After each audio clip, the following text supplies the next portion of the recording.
الف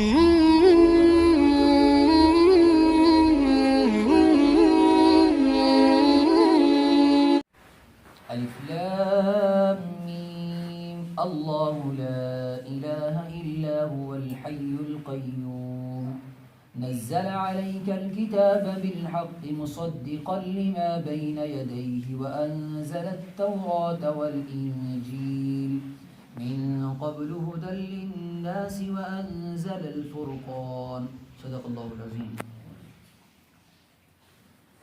سورہ بقرہ کے بعد آپ نے تراویح میں سورہ آل عمران سنی ہے۔ آل عمران مطلب ہے عمران کا خاندان۔ اس میں حضرت مریم جو کہ حضرت عیسیٰ علیہ السلام کی والدہ ہیں ان کا تذکرہ ہے، اور عمران جو ہیں حضرت مریم کے والد ہیں۔ حضرت مریم کی والدہ کا نام ہے حنہ بنت فاقوس۔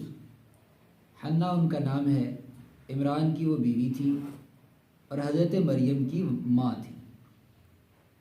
ان کا چونکہ اس میں تذکرہ ہے اور حضرت مریم کی ہی آگے حضرت عیسیٰ علیہ السلام ان کے بیٹے ہیں، تو اس پوری فیملی کا تذکرہ ہے، اس لیے اس سورت کا نام ہے سورہ آل عمران، عمران کے خاندان۔ سورہ بقرہ کے بعد جو سورہ آل عمران ہے، یہ دونوں صورتیں آپس میں بالکل ملتی جلتی ہیں، بہت زیادہ ایک دوسرے سے سملر ہیں۔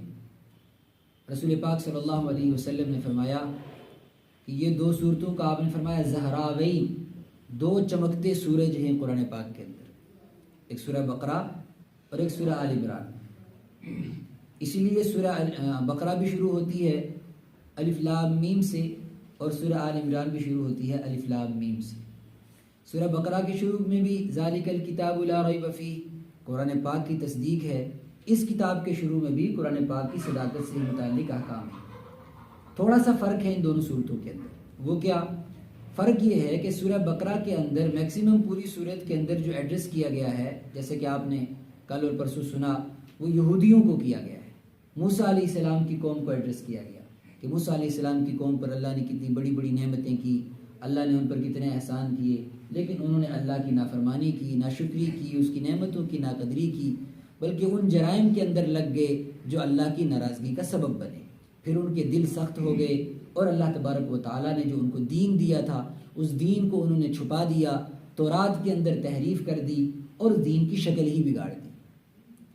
اس صورت کے اندر ایڈریس کیا گیا ہے کرسچن کو، عیسائیوں کو ایڈریس کیا گیا ہے۔ پچھلی صورت کے اندر جیوز کو ایڈریس کیا گیا تھا، اس صورت کے اندر عیسائیوں کو، کرسچنز کو ایڈریس کیا گیا ہے۔ چونکہ قرآن پاک جب اس دنیا کے اندر آیا ہے تو اس سے پہلے دو یہی کتابیں جو مشہور اس وقت تھی، جو رائج تھی، ایک تورات اور ایک انجیل، ایک حضرت موسیٰ علیہ السلام پر اتری ہوئی کتاب اور ان کو ماننے والے یہودی، اور دوسری حضرت عیسیٰ علیہ السلام پر اتری ہوئی کتاب انجیل اور ان کے ماننے والے عیسائی۔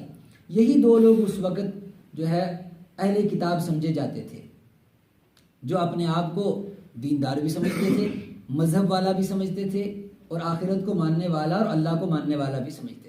بت پرستی ان کے کہنے کے مطابق وہ نہیں کرتے تھے۔ لیکن جب یہ دین آیا تو قرآن پاک نے یہ بات پیش کی کہ یہودی بھی مشرک بن گئے ہیں، عیسائی بھی مشرک بن گئے ہیں۔ ان الدین عند اللہ الاسلام، اب دین اللہ کے نزدیک جو معتبر ہے، نہ جڈائزم ہے نہ کرسچینٹی ہے، بلکہ اب جو معتبر اللہ کے نزدیک دین ہے وہ صرف کیا ہے؟ اسلام ہے۔ کیوں؟ اس لیے کہ جڈائزم کی شکل بھی بدل گئی اور کرسچینٹی کی شکل بھی بدل گئی۔ جو شرعی احکام تھے، جو توحید تھی، وہ انہوں نے ختم کر دی۔ وقالت الیہود عزیر ابن اللہ، یہودیوں نے کہا حضرت عزیر کے بارے میں کہ وہ اللہ کے بیٹے ہیں۔ وقالت النصارى المسیح ابن اللہ، کرسچن نے کہا کہ نہیں، عیسیٰ علیہ السلام اللہ کے بیٹے ہیں، اور نعوذ باللہ مریم جو ہے اللہ کی بیوی ہے۔ تو یہ شرک کیا انہوں نے۔ اللہ نے فرمایا بس اب جو تمہارے دین کی بنیاد تھی توحید، وہ تم نے ختم کر دی۔ اب اللہ کے نزدیک جو دین معتبر ہے وہ صرف اور صرف اسلام ہے۔ بلکہ تیسرے پارے کے آخر میں آیا وَمَن يَبْتَغِ غَيْرَ الْإِسْلَامِ دِينًا، جو اسلام کے علاوہ اب کوئی اور دین تلاش کرنے کی کوشش کرے گا اور یہ کہے گا کہ نہیں وہ والا دین بھی سچا ہے، فَلَن يُقْبَلَ مِنْهُ، تو ہرگز اس سے دوسرا دین قبول نہیں کیا جائے گا۔ بہت سارے سادہ مسلمان بھی آج دوسروں کی باتوں میں آ کر کہہ دیتے ہیں دوسروں کی باتوں میں آ کر کیا ان کو خوش کرنے کے لیے، اور جی راستے الگ الگ ہیں، منزل سب کی ایک ہے، اوپر والا سب کا ایک ہے، راستے الگ الگ ہیں، منزل سب کی ایک ہے. کیسی بیوقوفی والی بات ہے، راستے الگ الگ اور منزل ایک کیسے ہو جائے گی؟ جب راستہ الگ ہے تو منزل بھی الگ ہوگی، ظاہر سی بات ہے. جب ایک انسان توحید پر نہیں چلتا تو وہ اللہ تبارک و تعالیٰ کے نزدیک قابل اعتبار کیوں ہوگا؟ اللہ کے نزدیک تو وہی قابل اعتبار دین ہے جو توحید کی دعوت دیتا ہے، جو شرک سے انسان کو دور کرتا ہے، شرک سے انسان کو بری کرتا ہے. نہ یہودی موحد رہے، نہ جو ہے عیسائی موحد رہے، سب نے اللہ کے ساتھ حضرت عیسیٰ کو، حضرت عزیر کو شریک ٹھہرا لیا. تو یہ جو صورت ہے اس میں ایڈریس کیا گیا ہے عیسائیوں کو زیادہ تر. پوری صورت جو ہے احکام عیسائیت سے متعلق ہے. اللہ کے حبیب صلی اللہ علیہ وسلم کے پاس ایک وفد آیا، ایک ڈیلیگیشن آیا رسول پاک صلی اللہ علیہ وسلم کے پاس. عیسیٰ علیہ السلام سے متعلق انہوں نے بات شروع کی، ان پر گفتگو کرنے کے لیے، مناظرہ کرنے کے لیے. اس پر اس صورت کی تقریباً 80 آیتیں اتری. بات کیا تھی؟ وہ کہتے تھے کہ دیکھو آپ کے قرآن کے اندر بھی عیسیٰ علیہ السلام کو کہا گیا روح اللہ، اللہ کی روح. تو اللہ کی روح کا مطلب یہ کہ اس کا مطلب اللہ اور ان میں کوئی فرق نہیں ہے. اللہ کی روح ان میں آ گئی، ان کی روح اللہ میں، اللہ کی روح ان میں، نعوذ باللہ. تو اس کا مطلب جو اللہ ہے وہی عیسیٰ ہے، جو عیسیٰ ہے وہی اللہ ہے. اس کا مطلب یہ دونوں خدا ہو گئے. اور اس کے مقابلے میں عیسیٰ علیہ السلام چونکہ پیدا ہوئے کہاں سے؟ حضرت مریم سے، تو یہ بھی خدا ہو گئی ساتھ میں. وَقَالُوا إِنَّ اللَّهَ ثَالِثُ ثَلَاثَةٍ. عیسائیوں نے کہا 3 خدا ہو گئے. کتنے؟ 3 خدا ہو گئے. ٹرینٹی کہتے ہیں اس کو، اس عقیدے کو ٹرینٹی، تثلیث، کہ 3 خدا ہیں، ایک اللہ، ایک مریم اور تیسرا حضرت عیسیٰ. یہ 3 خدا ہیں. تمہارے قرآن میں بھی تو عیسیٰ علیہ السلام کو روح اللہ کہا. ایک بات. دوسری بات انہوں نے یہ کہی کہ دیکھو قرآن پاک میں عیسیٰ علیہ السلام کو کہا گیا کلمۃ اللہ، اللہ کا کلمہ. تو انہوں نے کہا دیکھو اللہ کا کلمہ کا مطلب یہ ہے کہ اللہ کا، سمجھو یہ حصہ ہو گئی. اللہ کا کلمہ مطلب اللہ کا حصہ ہو گئی. تو اس طریقے کی باتیں انہوں نے پیش کی. تو یہ صورت اتری. اللہ تبارک و تعالیٰ نے فرمایا دیکھو جو کتاب ہم نے اتاری ہے، ہر چیز کا مطلب ہم نے تمہیں نہیں سمجھایا، تم اپنی طرف سے کیوں مطلب گڑھتے ہو اس کا؟ جتنا مطلب ہم سمجھائیں گے تم اتنا ہی سمجھ سکتے ہو. جو ہم نہیں سمجھائیں گے تم زبردستی ہماری کتاب کا اور میرے کلام کا مطلب بنا نہیں سکتے. اس لیے پہلا لفظ کیا لایا؟ الف لام میم. اگر تمہیں زیادہ ہی مطلب گھڑنا آتا ہے اپنی طرف سے تو بتاؤ پھر الف لام میم کا کیا مطلب ہے. تو پہلا چیلنج کیا اس آیت سے، الف لام میم کیا مطلب ہے؟ الف لام میم کا کچھ پتہ نہیں، کسی کو کچھ پتہ نہیں. فرمایا اسی طریقے سے جس طریقے سے تمہیں الف لام میم کا مطلب پتہ نہیں، اسی طریقے سے تمہیں روح اللہ کا مطلب پتہ نہیں، اسی طریقے سے تمہیں کلمت اللہ کا مطلب پتہ نہیں. لہذا تم اپنے اندازے مت لگاؤ کہ قرآن نے عیسیٰ علیہ السلام کو روح اللہ کہا تو وہ بھی خدا ہو گئے، کلمت اللہ کہا تو وہ بھی خدا ہو گئے. روح اللہ کا مطلب یہ ہے کہ اللہ نے ایک خاص روح ان کے اندر رکھی. اب وہ کیسی ہے، کیا اللہ کا نظام اللہ ہی جانے. کلمت اللہ کا مطلب یہ ہے کہ اللہ تعالیٰ نے اپنے کلمہ کن سے ان کو پیدا کیا، اپنی قدرت سے پیدا کیا. تم اپنی طرف سے زبردستی کا مطلب کیوں نکالتے ہو؟ یہ عقیدوں کو سننا بہت ضروری ہے. عیسیٰ علیہ السلام سے متعلق عقائد کو سننا ہم مسلمانوں کے لیے اس زمانے میں بہت ضروری ہے. کس طریقے سے یہ عیسائی اس طریقے سے مشنریاں کام کر رہی ہیں کہ آپ لوگوں کو پتہ بھی نہیں چلے گا کہ ایمان کب رخصت ہو جائے گا. انشاءاللہ آگے وہ باتیں آئیں گی، میں اس سے متعلق 1-2 مثالیں بھی دوں گا. تو قرآن نے کہا هو الذی انزل علیک الکتاب، اللہ وہ ہے جس نے آپ پر کتاب نازل کی.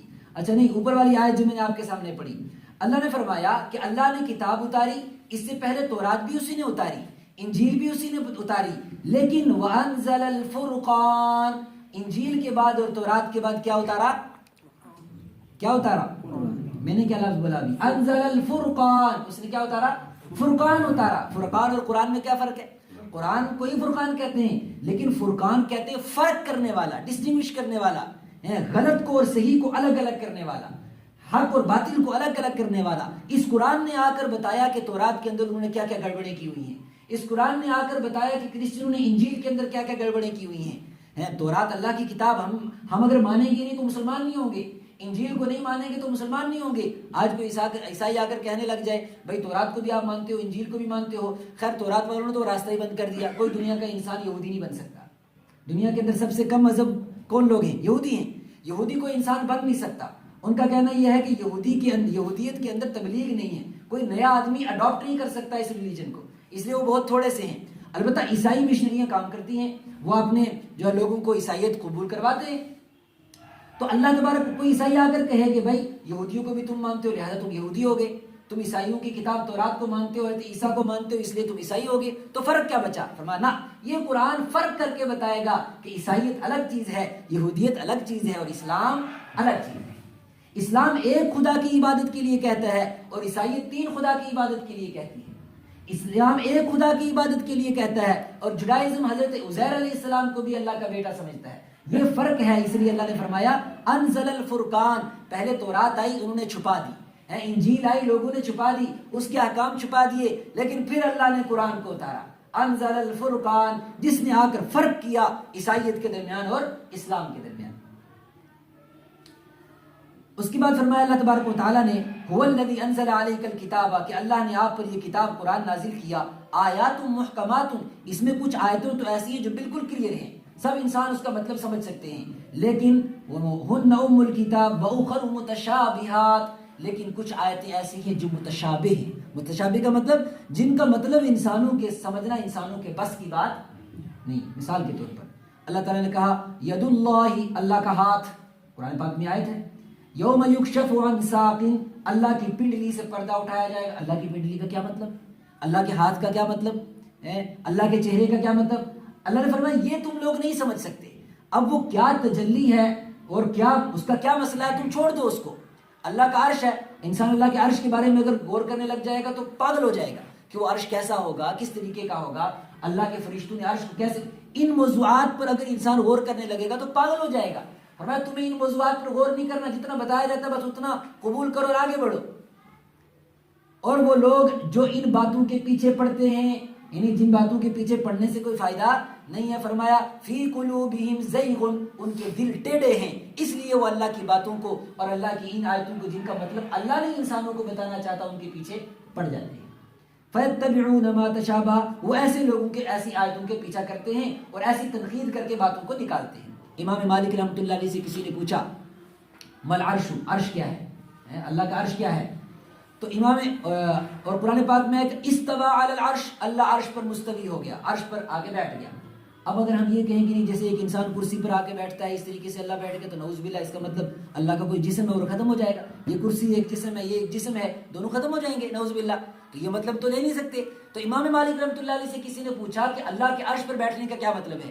امام مالک رحمۃ اللہ نے فرمایا الاستواء معلوم والعرش معلوم، استوا کا ہمیں پتہ ہے کہ اللہ استوا کرتا ہے، اللہ کا عرش ہے اتنا ہمیں پتہ ہے، وکیفیتہ مجہول، لیکن اس کی کیفیت کا ہمیں پتہ نہیں ہے، والسؤال عنہ بدعۃ، اور اس کے بارے میں پوچھنا بھی بدعت ہے۔ یہ ہے، اس کو کہتے ہیں ایمان، انسان کو صرف ماننا ہے بس، اسی کا نام تو مسلمان ہے، سر جھکانے والا، اس کے پیچھے نہیں پڑنا ہے۔ اسی لیے پھر دعا سکھائی ربنا لا تزغ قلوبنا بعد اذ ہدیتنا، اے ہمارے رب تو نے ہمیں ہدایت دی، اب ان باتوں میں پڑھ کر ہمارے عقیدے کو خراب نہ کرنا، کہیں ایسا نہ ہو کہ ان باتوں میں پڑھ کر عیسائیوں کی طرح ہمارے عقیدے بھی بگڑ جائیں، یہودیوں کی طرح ہمارے عقیدے بھی بگڑ جائیں۔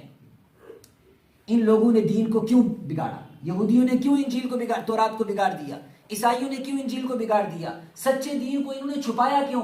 فرمایا چاہے یہودی ہوں، چاہے عیسائی ہوں، یا پھر نام کے مسلمان ہوں، یہ جب دین کی شکل بگاڑتے ہیں ان کا مقصد کیا ہوتا ہے، کیوں بگاڑتے ہیں؟ اس کی وجہ قرآن نے بتائی زُيِّنَ لِلنَّاسِ حُبُّ الشَّهَوَاتِ مِنَ النِّسَاءِ وَالْبَنِينَ وَالْقَنَاطِيرِ الْمُقَنطَرَةِ، فرمایا دنیا دنیا دنیا، پیسہ، دولت، آرام، صرف یہ چیزیں ہیں جو انسان کو اس کے دین سے دور کر دیتی ہیں۔ ان یہودیوں کو بھی دنیا کی دولت نے، عیسائیوں کو دنیا کی دولت نے، اور ایمان پر چلنے کے بعد جو گمراہ ہو جاتے ہیں ان کو دنیا کی دولت اپنی طرف کھینچ لیتی ہے۔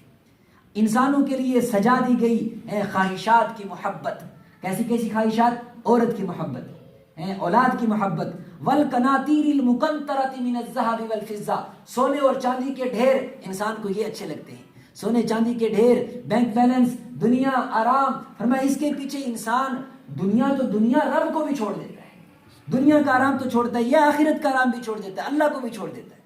یہودیوں نے یہی کیا، عیسائیوں نے یہی کیا، اور پھر اگر کوئی بے عمل انسان ہے، ایمان پر بھی ہے، تو وہ بھی انہی بنیادوں پر دین سے دور ہوتا ہے۔ اور کیا کیا وجہ ہوتی ہے؟ فرمایا والخیل المسومہ، نشان لگے ہوئے گھوڑے۔ کیا مطلب ہے نشان لگے ہوئے گھوڑے؟ نشان لگے ہوئے کا مطلب اگر آج کی زبان میں آپ سمجھنا چاہو تو برانڈڈ کہتے ہیں اس کو، برانڈڈ، نشان لگے ہوئے مطلب برانڈڈ۔ انسان برانڈ کے چکر میں اللہ تبارک و تعالیٰ کا دین چھوڑ دیتا ہے، صرف برانڈ کے چکر میں کفن کا کوئی برانڈ نہیں ہوتا. دنیا برانڈڈ کپڑے پہنتی ہے. وہ بھول جاتا ہے کہ مجھے قبر میں جا کر حساب دینا ہے, مجھے رب کے سامنے کھڑے ہو کر زندگی کے ایک ایک لمحے کا حساب دینا ہے. فرمایا یہ جو برانڈ ہے, یہ جو نام ہے, دنیا میں انسانوں کو یہ اللہ کے دین سے دور کر دیتا ہے. والانعام, اور جانور, کھیتیاں, دنیا, زمین, ذالک متاع الحیات الدنیا, یہ دنیا کی زندگی کا تھوڑا سا سامان ہے جس کی وجہ سے انسان رب کو چھوڑ دیتا ہے, اس کے نبی کو چھوڑ دیتا ہے, اس کے دین و شریعت سے بے پرواہ ہو جاتا ہے. کل, اے نبی ان دنیا والوں سے کہو, او نبئکم بخیر من ذالکم, آؤ تمہیں میں اس سے بہتر چیز بتاؤں, آؤ تمہیں میں اس سے بہتر چیز بتاؤں. کس سے بہتر؟ جو اوپر آئی نا باتیں, عورتوں کی محبت, اولاد کی محبت, سونے چاندی کی محبت, برانڈ کی محبت, کھیتی باڑی کی محبت, زمینوں کی محبت, مال و دولت کا نشہ, آؤ تمہیں اس سے زیادہ بہتر بتاؤں. لیکن پہلے یہ سنو کہ ملے گی کس کو؟ للذین اتقوا, جو اللہ سے ڈر کر زندگی گزاریں گی. اس سے بہتر چیزیں ہم نے تمہارے لیے تیار کی ہیں. وہ کیا ہیں؟ جنات تجری من تحتها الانہار, وہ جنتیں جن کے نیچے سے نہریں بہتی ہیں, وہ جنتیں. اور یاد رکھو, جنت مل جانا یہ تو انعام ہے ہی, لیکن اس سے بھی بڑا انعام خالدین فیہا, ہمیشہ ہمیشہ اس میں رہو گے. اتنا بڑا انسان مکان بنا لیتا ہے, 4 دن اس میں ہوتے نہیں, اس کو 4 دن کے بعد موت کا فرشتہ اسی مکان سے اس کو نکال کے لے جاتا ہے. دنیا جھونپڑوں سے بھی وہیں پہنچتی ہے, محلات سے بھی وہیں پہنچتی ہے. فرمایا ایسی دنیا, اور ایسے اگر تمہیں آرام ہی چاہیے, اگر تمہیں اچھا مکان ہی چاہیے, اگر آرام دہ گدے ہی چاہیے, سکون ہی چاہیے, تو پھر وہ سکون اور وہ آرام کیوں نہیں مانگتے ہو؟ اس آرام کی فکر کیوں نہیں کرتے ہو جو تم سے کبھی چھینا نہیں جائے گا؟ یہ آرام تو تم سے 4 دنوں کے بعد چھین لیا جائے گا. ایسے اگر تمہیں, قرآن پاک میں وہ کسی شاعر نے کہا, اپنے من میں ڈوب کر پا جا سراغ زندگی, تو اگر میرا نہیں بنتا نہ بن, اپنا تو بن. اگر انسان کو اپنا ہی آرام چاہیے, اپنا ہی اچھا مکان چاہیے, عیش چاہیے, سکون چاہیے اور لگژری لائف چاہیے, تو وہ دنیا کے اندر کتنے دن کے لیے؟ 4 دن کے لیے, 8 دن کے لیے, 10 دن کے لیے؟ فرمایا نہیں, خالدین فیہا, ہم نے تو تمہارے لیے وہ لگژری لائف تیار کی ہے جس میں سے کبھی تم سے کوئی چیز چھینی نہیں جائے گی. یہ مضمون چلا. اس کے بعد فرمایا اللہ تبارک و تعالیٰ کو کیسے لوگ پسند ہیں. فرمایا وہ لوگ الصابرین, جو صبر کرنے والے. کیا مطلب صبر کرنے کا؟ صبر کرنے کا مطلب ہے کہ مصیبتوں پر صبر کرنا نہیں. صبر کرنے کا مطلب دین پر ڈٹ جانا. صبر کرنے والے کا ترجمہ آپ کریں ڈٹ جانے والے, جو دین پر ڈٹ جاتے ہیں, اللہ کے حبیب کی سنتوں پر ڈٹ جاتے ہیں. والصادقین, سچے, اللہ کے ساتھ بھی سچے, انسانیت کے ساتھ بھی سچے, اپنے ضمیر کے ساتھ بھی سچے. والقانتین, اور اللہ کے سامنے کھڑے ہونے والے. والمنفقین, اور اللہ کے راستے میں خرچ کرنے والے. والمستغفرین بالاسحار, یہ بڑی صفت ہے, کسی کسی کو ہی نصیب ہے. والمستغفرین بالاسحار, صبح کے وقت میں, سحری کے وقت میں اٹھ کر اپنے رب سے اپنے گناہوں کی معافی مانگنے والے. ایسے لوگ اللہ کو چاہیے. وہ دنیا کی محبت کرنے والے, آرام دہ زندگی کے اندر مست, اپنی زندگی کے اندر عیش و عشرت کے اندر مست, اپنی دنیا اپنی آخرت سے غافل. فرمایا ایسے لوگ اللہ کو پسند نہیں ہیں. آگے بڑھتے ہیں.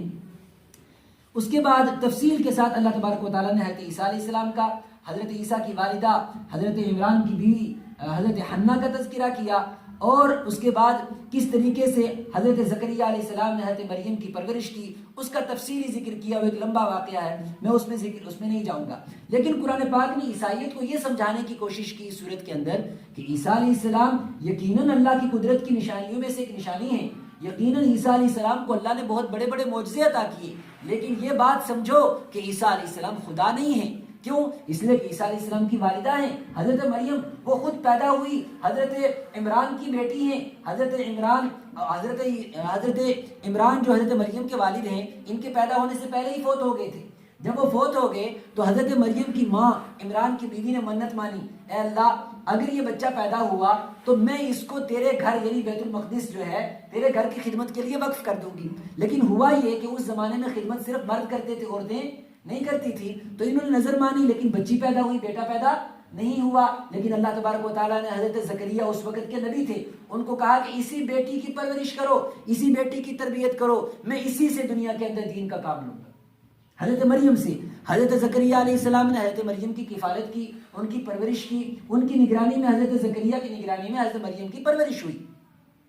پھر حضرت مریم بہت نیک خاتون بنی, بہت نیک خاتون, عبادت گزار, اللہ کی عبادت گزار, راتوں کو اٹھ کے سجدے میں جانے والی. اللہ نے ان کو رزق بھی اپنی طرف سے خزانہ غیب سے کھلایا. ایک مرتبہ کا واقعہ قرآن نے پیش کیا، کلما دخل علیہا زکریا المحراب، جب جب حضرت زکریا ان کے پاس آتے تو کہتے وجد عندہا رزقا، ان کے پاس پھل رکھے ہوتے، بے موسم کے پھل رکھے ہوتے، ان کے پاس جنت کا کھانا رکھا ہوتا۔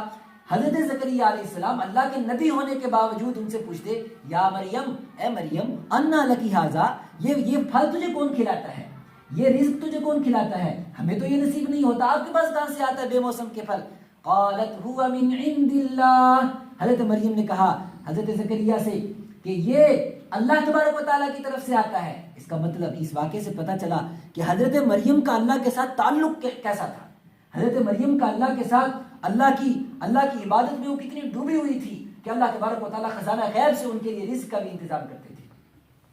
وہیں پر حضرت مریم علیہ السلام کہ جب یہ حالت دیکھی کہ اللہ کی طرف سے ان کا رزق آ رہا ہے تو حضرت زکریا علیہ السلام نے اپنے بیٹے کے لیے بھی دعا کی، حالانکہ اس وقت وہ عمر کے آخری پڑاؤ میں تھے، لیکن اللہ تبارک و تعالیٰ نے ان کو بیٹا دیا، حضرت یحییٰ علیہ السلام پیدا ہوئے، اور یحییٰ علیہ السلام نبی بھی بنے، اور اس کے بعد ایک نیک صلحاء میں ان کا شمار بھی ہوا، پھر وہ زندہ بھی رہے اور لمبے عرصے انہوں نے دین کا کام بھی کیا۔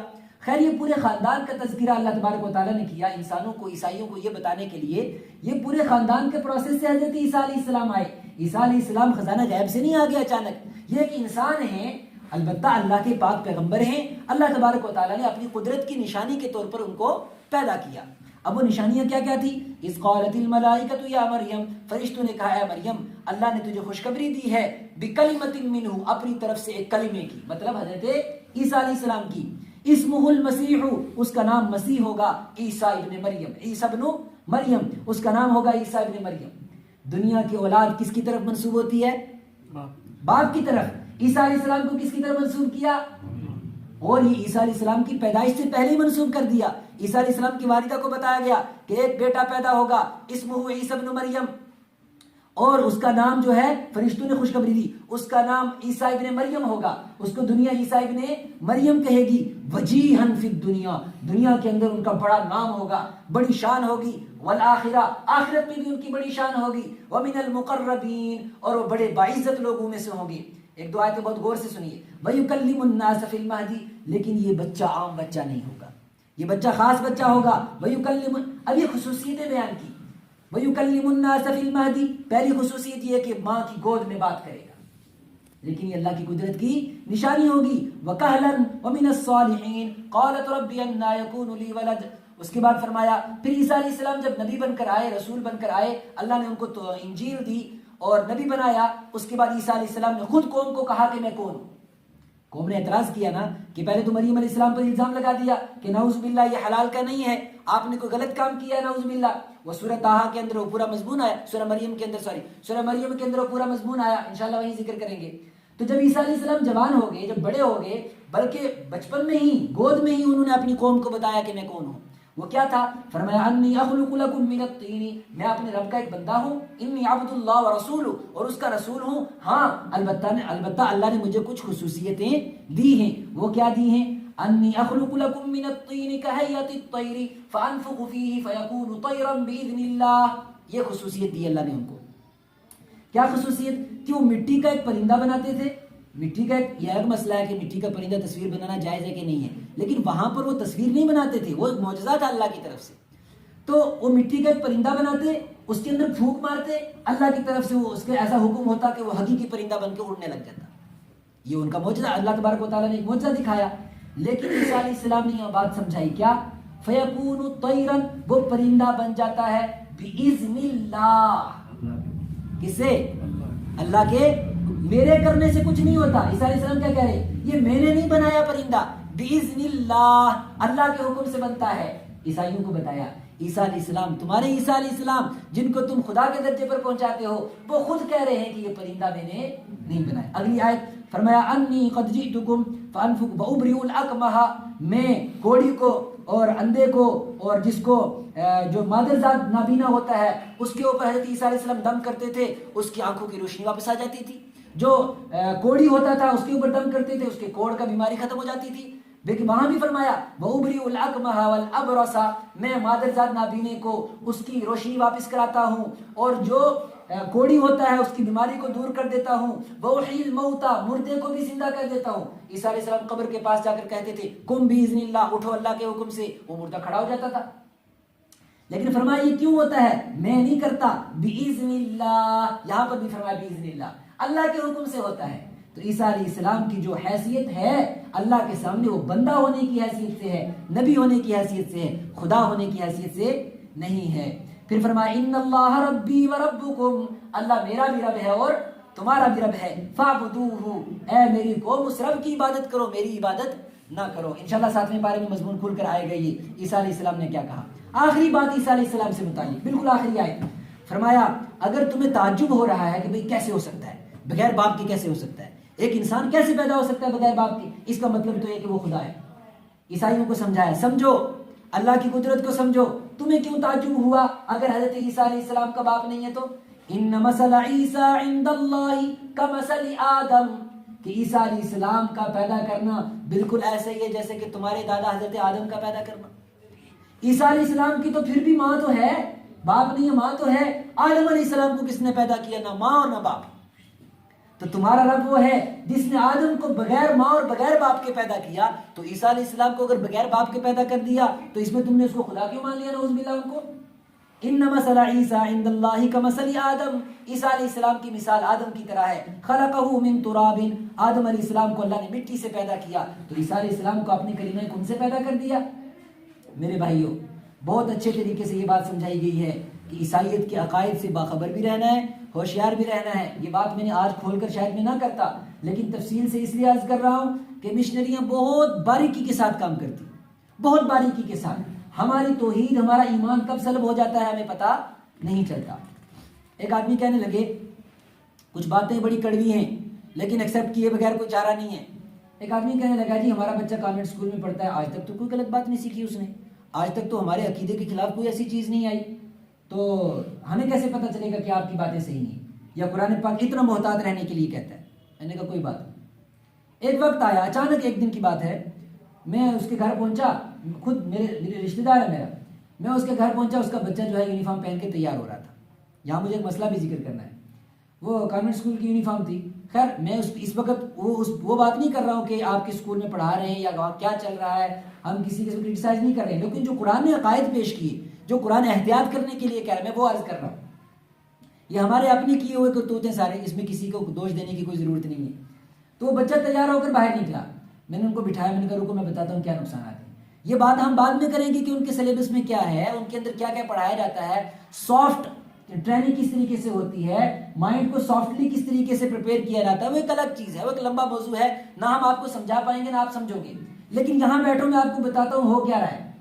یہ بیٹا کس کا ہے؟ مسلمان گھر کا، دادا مسلمان، پردادا مسلمان، امت محمد کا بیٹا ہے، یعنی امت محمد کا بیٹا ہے۔ جب گھر سے نکلا، ایک سلیب یہاں، ایک سلیب بیچ پہ یہاں، ایک سلیب جو ہے بیٹ کے اوپر، ایک سلیب شرٹ کے اوپر جو بیچ بنا ہوا اس کے اوپر، ایک سلیب اس کے بیگ کے اوپر، اور کم سے کم 15 سلیبیں 15 کاپیوں کے اوپر۔ میں نے پوچھا یہ کیا ہے؟ یہ کیا ہے؟ یہ پلس سلیب کیا چیز ہے؟ یا یہ مسئلہ بھی آپ سن لیں، یہ سلیب جو کہ سلیب کا جو نشان بنا ہوتا ہے یہ کیا چیز ہے؟ یہ سلیب کا عقیدہ ہے۔ اسی کے اندر آیا کہ عیسائیوں نے، جب یہودیوں نے عیسیٰ علیہ السلام کو نہیں پہچانا تو عیسیٰ علیہ السلام کو یہودیوں نے قتل کر دیا، سولی پہ چڑھا دیا، اور یہودیوں نے یہ سمجھا کہ ہم نے ان کو سولی دی، یہ سولی کا نشان ہوتا ہے پلس کا، ہم نے ان کو سولی دی اور قتل کر دیا۔ یہ تو ہو گیا یہودیوں کا عقیدہ۔ عیسائیوں کا عقیدہ یہ ہے کہ نہیں، قتل تو انہوں نے کیا، لیکن ان کو جب قبر میں دفنایا گیا 3 دن تک وہ قبر میں رہے، اس کے بعد اللہ تعالیٰ نے ان کو آسمانوں پر عرش پر اٹھا لیا۔ یہ کس کا عقیدہ ہو گیا؟ عیسائیوں کا۔ تو قتل ہونے کے عقیدے میں یہودی اور عیسائی دونوں برابر ہیں۔ مسلمانوں کا عقیدہ کیا ہے؟ اسی میں آیا وما قتلوہ، یہودی نے ان کو قتل نہیں کیا، وما صلبوہ، یہودی ان کو سولی نہیں دے سکے، بل رفعہ اللہ الیہ، اللہ نے ان کے قتل کرنے سے پہلے ہی ان کو آسمانوں پر اٹھا لیا تھا۔ اور یہ آیت آئی یہاں پر، یا عیسیٰ، اے عیسیٰ، انی متوفیکا، میں آپ کو موت دوں گا لیکن ابھی نہیں، جب آپ کا وقت آئے گا۔ وہ کب آئے گا؟ قیامت سے پہلے ہے کہ عیسیٰ علیہ السلام اس امت میں اتریں گے اور امتی بن کر اتریں گے۔ ابھی ان کا آنا باقی ہے. دمشقیوں اندر اوپر اتریں گے. ورافعک الیہ، میں تمہیں اوپر اٹھا رہا ہوں. ومطہرک، اور جتنے بھی الزامات ان لوگوں نے آپ پر لگائے ہیں میں ان سے آپ کو بری کرنے والا ہوں. یہ کس نے کہا؟ اللہ نے. لہذا فرمایا وما قتلوہ، انہوں نے قتل نہیں کیا. وما صلبوہ، ان کو کسی نے سولی نہیں دی. اللہ تبارک و تعالیٰ نے بالکل محفوظ ان کو آسمانوں پر اٹھا لیا. یہ کس کا عقیدہ ہے؟ مسلمان کا عقیدہ ہے. اچھے طریقے سے اس عقیدے کو ذہن میں رکھیے. مسلمان کا عقیدہ عیسیٰ علیہ السلام کو سولی نہیں دی گئی، وہ آسمان پر بالکل زندہ حیات ہیں، ابھی ان کی زندگی چل رہی ہے. اور عیسائیوں کا، یہودیوں کا عقیدہ کہ ان کو قتل کر دیا گیا. اب سمجھو، یہ صلیب اسی عقیدے کی نشانی ہے. اسی عقیدے کی صلیب کا مطلب ہے کہ عیسیٰ علیہ السلام کو قتل کر دیا گیا. تو اب انسان سوچے کہ ہمارے ہاتھ میں کیا رہا باقی؟ توحید ہی ختم ہو گئی، ان کے عقیدے میں جا کے شامل ہو گئے. مسلمان گھر کا بچہ، امت محمد کا بیٹا گھر سے نکلتا ہے، 20 جگہ پر وہ نشان لگا کے نکلتا ہے کہ نہیں، میرا عقیدہ یہ ہے کہ عیسیٰ علیہ السلام کو سولی دے دی گئی. ٹھیک ہے، وہ زبان سے نہیں کہتا، لیکن اللہ تعالیٰ بھی تو دیکھتے ہیں نا. بھائی امت محمد کے گھر سے بچہ نکل رہا ہے، وہ 50 جگہ پر صلیب کا نشان لگا کے نکلتا ہے بھائی. اور عام مسلمان بھی اس کی طرف کوئی توجہ نہیں دیتے. آج کل جتنے بھی یورپین کنٹریز کے جو فلیگز ہیں، فلیگز کے اوپر تصویر بنی، وہی صلیب بنی ہوئی ہے. ٹھیک ہے، اب ان لوگوں نے اپنے فلیگ کے اندر صلیب رکھی، کیوں؟ اس لیے کہ ان کا ملک ہی عیسائی ملک ہے. وہ کسی مسلمان کا ملک تھوڑی ہے کہ وہ وہاں سے صلیب کو ہٹا دیں گے. یورپین کنٹریز جتنی بھی ہیں تقریباً سب کے اوپر کسی کا چھوٹا، کسی کا بڑا، کسی کی سائڈ پہ، کسی کا سینٹر میں صلیب کا نشان بنا ہوا ہے. ہمارے نوجوان شرٹس خریدتے ہیں، وہی فلیگ بنے ہوئے ہیں. کیپس خریدتے ہیں، وہی فلیگ بنے ہوئے. ایک اللہ کے بندے کو میں نے دیکھا کہ کچھ نہیں، پہلی بات ہے پلانگڑ میں نماز پڑھ کے یہاں سے نکلا، راستے میں ایک آدمی جو ہے وہ ایسے چادر اوڑھ کے جا رہا تھا، مسجد سے نکلا، وہ پوری چادر کے اوپر صلیب بنی، پوری چادر کے اوپر. تو میں نے گاڑی روکی، میں نے سوچا اگر اس کو بولوں کیا کروں، لیکن ضمیر نے گوارا نہیں کیا ایسے آگے جانا. میں نے اس کو روکا. وہ حافظ صاحب تھے، کبھی توجہ نہیں ہوئی. تو وہ ابھی بھی مسجد سے اشراق پڑھ کے نکلے. ایک بندہ اشراق پڑھ کے، نوافل پڑھ کے نکل رہا ہے، جب اللہ کے سامنے گیا ہوگا کیا تصویر لے کر گیا ہوگا؟ آپ خود سوچیں. اس کے مقابلے اصل میں چونکہ ہم عیسائیت کو زیادہ جانتے نہیں، اس وجہ سے ہمیں سمجھ میں نہیں آتا. اس کے مقابلے میں اگر صلیب کی جگہ اوم کا نشان بنا، آپ کپڑے خریدیں گے؟ نہیں خریدیں گے. اگر جو سکھ کا جو نشان ہے وہ بنا، آپ کپڑے خریدیں گے؟ نہیں خریدیں گے. اس لیے کہ سکھزم کو اور ہندوازم کو آپ پہچانتے ہیں، عیسائیت کو آپ پہچانتے نہیں ہیں. اس کے انکانشیسلی بس اتنے بڑے بڑے گناہ ہوتے رہتے ہیں. فرمایا اس صلیب کا نشان ہے یہ. چاکلیٹس ڈالتے ہیں اوپر، چھوٹے بچوں کے اسکولز کے اندر جو ہے وہ پروگرامز ہوتے ہیں آج کل، تو اس میں چاکلیٹس گراتے ہیں اور پھر کہتے ہیں بیٹا ہو از گیونگ یو چاکلیٹس. تو ساتھ میں ٹیچر کہتا ہے Santa is giving you chocolates. کس کو سکھایا جا رہا ہے؟ امت محمد صلی اللہ علیہ وسلم. امت محمد صلی اللہ علیہ وسلم کو سکھایا جا رہا ہے کہ دینے والی ذات اللہ کی نہیں ہے، دینے والی ذات کون ہے؟ سینٹا ہے، نعوذ باللہ. تو یہ انکانشیسلی ہم لوگ اپنے پاؤں پر کلہاڑی مار رہے ہیں. اسی لیے اللہ تبارک و تعالیٰ نے فرمایا ہوشیار رہو، باخبر رہو. کل چوتھے پارے کے اندر انشاءاللہ یہ مضمون تفصیل کے ساتھ آئے گا کہ یہودیوں سے، عیسائیوں سے اور مشرکوں سے اپنے آپ کو جو دور رکھنا ہے کس حد تک دور رکھنا ہے، اور جو قریب کرنا ہے کس حد تک قریب کرنا ہے. یہ بہت اہم مضمون ہوگا، انشاءاللہ کل اس کو ذکر کریں گے. اللہ تبارک و تعالیٰ